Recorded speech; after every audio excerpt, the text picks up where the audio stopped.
My name is Marlo Kensington, and I am 62 years old. 3 years ago, my daughter Vesper died in a car accident on the Kennedy Expressway during a snowstorm. She was 32, vibrant, and the center of my world. She left behind a 7-year-old son named Calloway.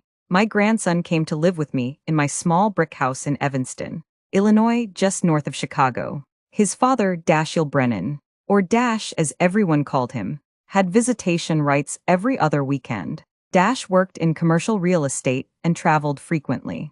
The court decided Calloway needed stability, so I became his legal guardian. Those first 2 years were hard but beautiful. Calloway and I found our rhythm together. I taught him to paint, we baked cookies. We watched old movies, but 6 months ago, something changed. It started small. So small I almost missed it. After his weekend visits with Dash, Calloway would come home quiet and withdrawn. He stopped talking about what he did with his father, and then came the drawings. Calloway had always loved to draw. I encouraged it, being a retired art teacher myself. I kept construction paper, crayons, and markers all over the house. But around February, every single picture he drew featured the same thing. A red door, not just any door, but a specific one, bright crimson red, with a black iron handle, 6 panels arranged in 2 columns of 3. And a small circular window at the top. He drew it obsessively. I would find drawings stuffed under his bed, in his backpack, folded into his coat pockets. Always the same door, at first. I thought it was just a phase. Kids fixate on things, but the drawings became more detailed and more frantic. He used darker reds, pressed so hard the crayons broke. Sometimes he drew the door open with darkness inside. Sometimes he drew himself standing in front of it, a tiny stick figure dwarfed by this massive red door. I asked him about it casually one afternoon while we made sandwiches. "Honey, you draw that red door a lot. Is it from a book or a movie?" Calloway looked up at me with those big hazel eyes that reminded me so much of Vesper. He shook his head. "It is just a door." "Grandma," his voice was flat, emotionless, "but why do you draw it so much? Is it a special door?" He went very still. His small hands stopped spreading peanut butter. "I do not want to talk about it." That was unlike him. Calloway was usually chatty and open with me. I tried a different approach. "Did you see this door somewhere? Maybe at Daddy's house?" His face went pale. Actually pale, like all the blood drained away. "Grandma, please, I cannot talk about it." Cannot, not will not, that word choice struck me as odd. It sounded coached, like something an adult had told him to say. I dropped it that day, but the drawings continued. They multiplied. I started finding them everywhere. Drawn on napkins, on the backs of homework sheets, in the margins of his reading books. I decided to talk to his teacher, Mrs. Pemberton, a kind woman in her 40s who had taught second grade for 15 years. We met after school one Wednesday. "Mrs. Kensington, I am glad you came in," she said, pulling out a folder. Inside were at least 30 drawings of the red door. "Calloway draws this during free time, during recess when other kids play. During lunch, I have tried to redirect him to other activities, but he becomes agitated. Yesterday, he had a meltdown when I suggested he draw something else. He screamed that he had to draw the door, that he had to remember it exactly right. My stomach twisted. Did he say why?" Mrs. Pemberton shook her head. "He shut down completely after that, would not speak for an hour." She leaned forward. "Mrs. Kensington, this level of obsession is not normal. Combined with his withdrawn behavior, I think Calloway needs to see a professional. A child psychologist." I agreed immediately. That same day, I called our pediatrician and got a referral to Dr. Greer Alcott, a child psychologist with offices in downtown Evanston. Dr. Alcott was a calm, gentle woman with silver-streaked hair and a warm office filled with toys and art supplies. Calloway went to see her twice a week. After the 4th session, she asked to speak with me privately. "Mrs. Kensington, Calloway is experiencing significant anxiety. He exhibits signs of trauma, but he will not tell me the source. However, the red door is clearly central to whatever he is processing." She showed me drawings Calloway had made in her office. The same door, over and over. I asked him to draw a happy memory. He drew the door. I asked him to draw something scary. He drew the door. I asked him to draw his family. He drew himself and you, and then in the corner. Very small, he drew the door again. Dr. Alcott clasped her hands together. "Mrs. Kensington, I need to ask, is there any possibility Calloway is being exposed to something inappropriate or harmful during his visits with his father? The question hit me like cold water. I do not know, Dash has never seemed dangerous. He loved Vesper, he loves Calloway. But even as I said it, doubt crept in. That night, I tried talking to Calloway again. We were sitting on his bed, reading before sleep. I closed the book and said gently, "Sweetheart, Dr. Alcott told me you have been drawing the red door in your sessions too. Can you tell Grandma where you saw this door? I promise you are not in trouble." Tears filled his eyes immediately. "I cannot tell you, Grandma. Daddy said if I tell, something bad will happen." My blood ran cold. "What bad thing, honey?" "He said you would get hurt. He said I would have to go away and never see you again." His small voice broke. "I do not want to lose you like I lost Mommy." I pulled him into my arms, my heart shattering. "Calloway, no one is going to take you away from me. And I promise Grandma is very strong. Nothing bad will happen if you tell me the truth." But he just shook his head and cried. He would not say another word. I held him until he fell asleep, and then I sat in the hallway outside his room, shaking with rage and fear. The next morning, I made a decision. I could not get answers from Calloway, and confronting Dash directly felt dangerous. If he was threatening my grandson, he would just deny it and possibly retaliate. I needed proof. I needed to know what was happening during those weekend visits. I needed a private investigator. I found Sutton Voss through a referral from my neighbor, Ramsey Ashford, a retired police officer. Sutton operated out of a small office above a diner on Chicago Avenue. He was 54, stocky, with gray hair and sharp blue eyes that missed nothing. I brought the drawings with me, a folder stuffed with nearly 100 pictures of the red door. Sutton spread them across his desk and studied them in silence for a long time. "Mrs. Kensington, your grandson is trying to tell you something. This door means something significant, probably something frightening. Tell me about the father." I explained everything about Dash, about the visitation schedule, about Calloway's behavioral changes, about the therapy sessions, about the threats. Sutton listened carefully, taking notes. "Here is what I can do. I will follow Dashiell during his next visitation weekend. I will document where he takes Calloway, who they interact with, and see if I can locate this red door. If it exists, I will find it." He quoted me a rate that would drain a chunk of my retirement savings. But I did not hesitate. "Do it. I need to know my grandson is safe." The next visitation weekend was 4 days away. Sutton spent that time doing preliminary research on Dash. He pulled property records, financial statements, social media accounts, employment history. On Friday afternoon, he called me. "Mrs. Kensington, Dashiell Brennan owns his condo in Lincoln Park. That much is public record. But I found something interesting. He is listed as co-owner on another property. A house in Gary, Indiana, about 40 minutes from Evanston. The property is registered under an LLC, but Dashiell is the managing member. Did you know about this?" I did not. Gary was an economically depressed city on the far south side of the Chicago metro area. Why would Dash own property there? "Can you get me the address?" I asked. Sutton gave it to me, and something in my chest tightened. "I am going to stake out both locations this weekend. I will keep you updated." That Friday evening, Dash picked up Calloway at 6 o'clock as scheduled. My grandson looked terrified as he walked to his father's car. I wanted to grab him and refused to let him go. But legally, I had no grounds. I watched them drive away, then I called Sutton. "They just left, I am on them." He replied. I did not sleep that night. Or the next night, Sutton sent me text updates. Friday night, Dash took Calloway to his Lincoln Park condo. Normal. Saturday morning, they went to breakfast at a pancake house. Normal, but Saturday afternoon, everything changed. Sutton texted me at 2:15 p.m. "They are driving south on I-90, heading toward Indiana." My hands shook as I read the message. Another text came 10 minutes later. "They exited in Gary, following at a distance." Then, at 2:45 p.m., the text that made my blood freeze. "Found the house. Marlowe, the front door is painted bright red." I stared at my phone, unable to breathe. The door was real. It was not a dream. Not a fantasy, not something Calloway had seen in a movie. It was a real place, and Dash was taking my grandson there. Sutton sent a photo, a small, rundown house on a weedy lot in a rough neighborhood.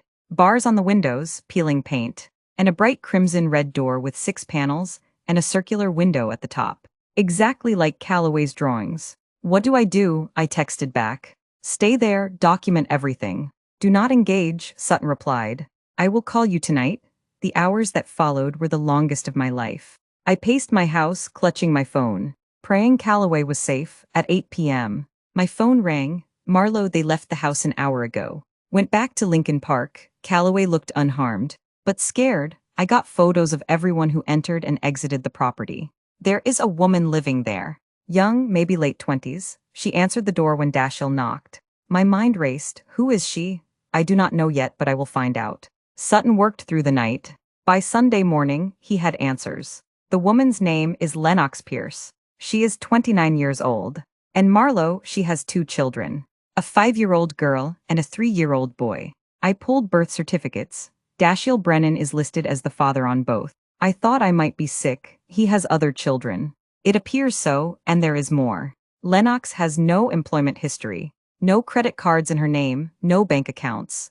Everything is paid for by Dashiell through the LLC. The house, utilities, groceries. She is completely financially dependent on him. My voice shook. What does this have to do with Calloway? Why is Dash taking him there? I do not know yet, Sutton admitted. But whatever is happening behind that red door, it is significant enough that your grandson is traumatized by it. I am going to dig deeper. In the meantime, you need to talk to a lawyer. If Dashiell is exposing Calloway to something harmful, you have grounds to file for emergency custody and terminate his visitation rights. I called a family lawyer that same day. Her name was Patricia Hollies, a sharp woman in her 50s who specialized in custody cases. I met with her Monday morning and laid out everything. The drawings, the therapy sessions, the threats, the secret house, the secret family. Patricia listened carefully, then said, Marlowe, this is enough to file for emergency custody. But we need more evidence of actual harm. The existence of the second family is morally questionable, but not illegal. We need to prove Calloway is in danger during those visits. Can your investigator get inside that house? Find out what is happening there. I called Sutton. Can you get inside? Not legally, he said, but I can watch the house, see who comes and goes, and try to establish a pattern. Give me another week. That week was torture. Calloway came home from school and drew more pictures. The red door, over and over. He barely ate. He had nightmares. I heard him crying in his sleep, calling out for his mother. Dr. Alcott increased his sessions to 3 times a week. On Wednesday, she called me after an appointment. Marlowe, Calloway said something today. He told me there are other children behind the red door. He said they are sad and scared. Just like him, when I asked him to explain, he shut down completely. But I believe he is telling me something important. There may be other children being harmed. My heart stopped. Other children? You mean Dash's other kids? Possibly. Or others, I cannot say for certain. But this level of trauma suggests exposure to ongoing abuse or distressing situations. I am legally obligated to report this to Child Protective Services. She did. By Friday, a CPS investigator named Monica Reeves contacted me. She interviewed Calloway at school with Dr. Alcott present. Calloway told her about the red door but would not elaborate. Monica told me, Mrs. Kensington, we do not have enough to remove him from his father's custody without more concrete evidence. Children's drawings and vague statements are not sufficient, but we are opening an investigation. If your investigator finds anything actionable, call me immediately. That weekend, Dash picked up Calloway again. I wanted to refuse, but legally I could not. Sutton followed them. Again, they went to the Red Door house in Gary. This time, Sutton got closer. He rented a room in a house across the street with a clear view of the Red Door property. He set up a camera with a telephoto lens. What he captured over those 2 days made me physically ill. Photos of Calloway being led into the house by Dash, looking terrified. Photos of Dash's other children, the 5-year-old girl and 3-year-old boy, sitting on the front steps, dirty and thin. Photos of Dash yelling at Lennox in the driveway, her cowering, arms up defensively. And then, the most damning photo. Dash forcing something into Calloway's mouth, holding his jaw shut while Lennox held his arms. My grandson was clearly struggling, trying to pull away. Sutton sent me the photo with a message. I believe he is drugging the boy, possibly to keep him compliant or to confuse his memories. This is criminal assault. You need to go to the police now. I called Detective Finch Merrick at the Evanston Police Department that same day. She came to my house and reviewed everything. The drawings, the therapy notes, The photos, the property records. Detective Merrick's face hardened as she reviewed the evidence. Mrs. Kensington, this is child abuse. The forced drugging alone is enough for arrest. But I want to understand the full scope before we move. If there are other children at risk in that house, we need to coordinate with Indiana authorities. She made calls within hours. Detectives from the Gary Police Department and Indiana CPS were looped in. A plan formed quickly the following Friday, when Dash picked up Calloway for visitation. Police would follow. When he took Calloway to the Red Door house, they would execute a search warrant. Detective Merrick looked at me seriously. Marlowe, we will get your grandson out safely. But you need to prepare yourself. What we find in that house may be worse than you imagine. Friday came. Dash arrived at my door at 6 p.m. Same as always, he smiled at me. That charming smile that had fooled me for years. "Hey, Marlowe, ready, buddy," he said to Calloway. My grandson looked at me with desperate eyes, silently begging me not to make him go. I wanted to scream, to grab him, to tell Dash I knew everything. But I forced a smile. "Have a good weekend. Sweetheart, I love you." Calloway walked to Dash's car like he was walking to his execution. The moment they drove away, Detective Merrick called me. "We are on him, stay by your phone." I sat in my living room, shaking, watching the clock. At 7:45 p.m. my phone rang. "We are at the house in Gary. We are going in now." I heard voices in the background, pounding on a door, shouting, "Police, search warrant, open the door." Then silence. 5 minutes passed. 10, 15. Finally, Detective Merrick came back on the line. "Marlowe, we have Calloway, he is safe.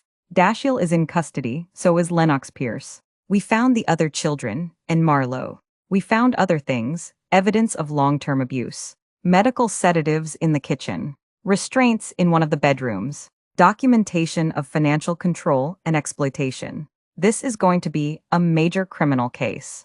I started crying, relief and horror mixing together. "Can I see him? Can I get Calloway? We are transporting him to the hospital for evaluation. Then you can pick him up, Marlowe. He is going to need a lot of help, but he is safe now." I met Calloway at the emergency room at 3 a.m. He ran into my arms and sobbed. "Grandma, I am sorry. I am so sorry I could not tell you.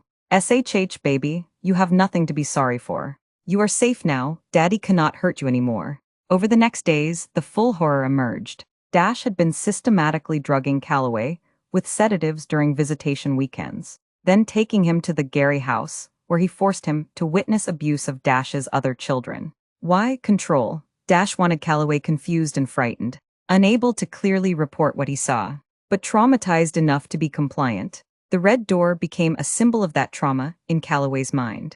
As for Lennox and the other children, Dash had been financially and emotionally abusing them for years. Lennox was essentially imprisoned in that house, completely dependent on Dash, too terrified to leave. The other children showed signs of neglect and psychological abuse. Indiana CPS took emergency custody of them. Lennox was placed in a domestic violence shelter and began cooperating with prosecutors. The charges against Dash were staggering.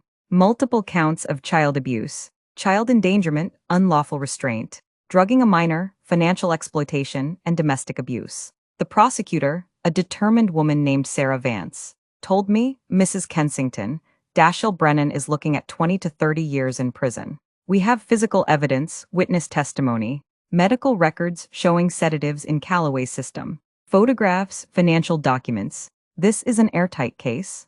Dash's lawyer tried to negotiate a plea deal. Sarah refused. "This goes to trial. The public needs to see what this man did." The trial happened 8 months later. I sat in that courtroom every single day. Calloway did not have to testify because of his age and trauma. But Dr. Alcott did. She presented his drawings, explained his symptoms, detailed the psychological damage. Sutton testified about his investigation. Detective Merrick presented the evidence found in the house. Lennox testified, describing years of abuse and control. The jury deliberated for 6 hours. Guilty on all counts. The judge sentenced Dash to 25 years in prison without possibility of parole for 15 years. As they led him away in handcuffs, he looked at me with empty eyes. No remorse, no apology, nothing. He was a monster who had hidden behind a mask of normalcy. Calloway and I started putting our lives back together. He continued therapy with Dr. Alcott 3 times a week. Slowly, gradually, he stopped drawing the red door. He started drawing other things again. Houses with sunshine, flowers, stick figures of him and me holding hands. He smiled more, he laughed sometimes. The nightmares decreased, we established new routines. New memories untainted by Dash. Lennox and her children were relocated to a safe house out of state. She started therapy, got job training, began building an independent life. I testified on her behalf at a hearing, explaining she was a victim too. She sent me a letter months later. Thank you for saving my children. Thank you for being brave enough to ask questions. You gave us all a chance at a real life. I kept that letter in my desk drawer. Patricia Hollies helped me get permanent full custody of Callaway. Dash's parental rights were terminated. He would never see my grandson again. We sold Vesper's old belongings that I had been keeping and used the money to take Callaway on a trip to Disney World. He deserved magic and joy and safety. I am 63 now, Callaway is 8. We are okay, better than okay. We are healing. People ask me sometimes how I knew something was wrong, how I did not just dismiss the drawings as childhood imagination. I tell them this: trust your instincts. If something feels wrong, it probably is. Do not ignore warning signs because they seem small or because confronting them is uncomfortable. My grandson was trying to tell me he was in danger in the only way he could. Those drawings were his cry for help. I almost missed it. I almost convinced myself it was nothing.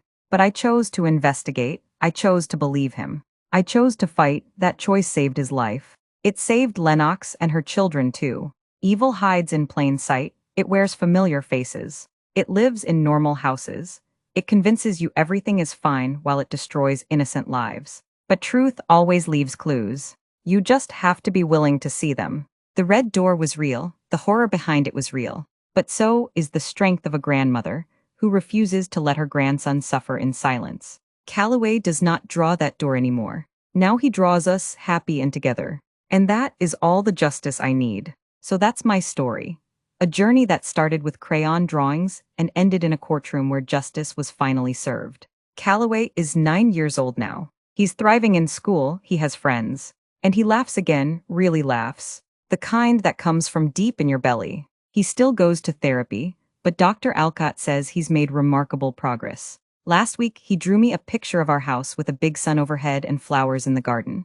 No red doors, just hope. Dashiell Brennan sits in a maximum security prison in Indiana, where he'll remain for at least 15 more years. His name is on a registry. His reputation is destroyed. His other children are safe now, being raised by people who actually love them. But here's what I need you to understand. If I had ignored those drawings, if I had told myself I was overreacting, if I had been too scared to investigate because it might cause family drama, my grandson would still be suffering. Lennox and her babies would still be trapped, and Dash would still be out there, hurting innocent children.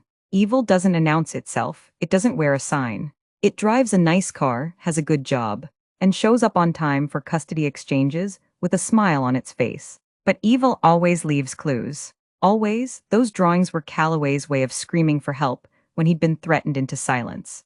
So, if you're watching this and something feels wrong in your gut about a child in your life, a nephew, a student, a neighbor's kid, your own grandchild, don't ignore it. Don't convince yourself you're being paranoid. Don't worry about offending someone or causing problems. Ask questions, investigate, demand answers. Because that uncomfortable conversation you're avoiding might be the only thing standing between a child and years of suffering. Trust is sacred, but safety is more important. Family loyalty matters, but a child's well-being matters more. And sometimes the most loving thing you can do is become the person who refuses to look away when everyone else does. I'm 63 years old. I'm a retired art teacher who lives in a modest house in Evanston, Illinois. I'm nobody special, but I saved my grandson's life because I paid attention when he was trying to tell me something was terribly wrong. You can do the same. You have that power. Use it. If this story resonated with you, if it made you think, if it reminded you to trust your instincts, share it. Someone in your life might need to hear it. Someone might be drawing their own version of a red door right now, desperately hoping someone will notice. Be the person who notices. Be the person who acts. Be the person who saves a child. Because in the end, that's all that matters. Callaway is safe. He's loved. He's healing. and that monster who hurt him will never hurt another child again. That's justice, that's victory. And it started with a grandmother who refused to ignore a little boy's desperate drawings. Thank you for listening to my story. Protect the children in your life, they're counting on you. If you suspect child abuse, call 1-800-4-A-CHILD 1-800-422-4453 or contact your local authorities. You could save a life. And now to the lovely viewers of this channel. Got a story? Let's tell it together. Here on this channel, your voice matters. If you have a personal story, a revenge moment, a betrayal twist, or even an idea that you think would make our narratives sharper, more emotional, or more entertaining, share it with us. Tell us what themes you want more of. What twists keep you hooked? What parts of our stories hit you the hardest? Or what you'd love to hear next? Drop your thoughts, stories, and suggestions in the comments below. Let's build this amazing community together, one powerful story at a time. Your story could be the next one featured. Don't be shy, we're listening. And we would always respond. Make sure to subscribe to the channel for more satisfying stories like this.